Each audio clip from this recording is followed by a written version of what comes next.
Alright, so this is the code I was talking about. You can see the code there. And so I kept getting this, and then at the same time, like I said, you can find that in your diagnostic, and then you put show all controllers, and then click your AYM address, and it shows you the codes.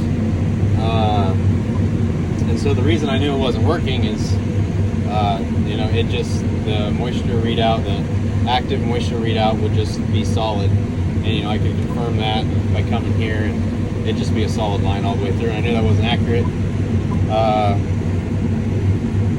And so what I had to do to figure out, well, when I called the technician, he told me to go into your message center, and instead of going diagnostic, go to addresses. And then, like I said, you go to your AYM address, and then it's address 21, and that's supposed to read 1-1 when the proximity sensor is sensing grain flow, and ours was reading 0, and so that meant that it wasn't sensing grain flow past the proximity sensor, so the combine didn't think grain was coming through.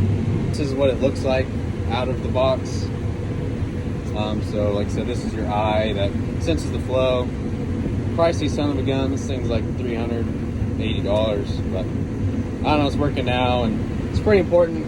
Like I said, we're running some high moisture stuff. Trying to figure out if we can bin it or take it to the co-op. I'm sure you guys are familiar with where the moisture sensor or moisture meter is located. It's right here. So that proximity sensor, what I was talking about, it's right there.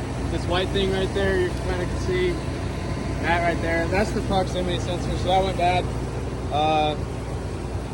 And so yeah, you just take these two 13mm nuts off, unplug these two harnesses, and you're able to access it.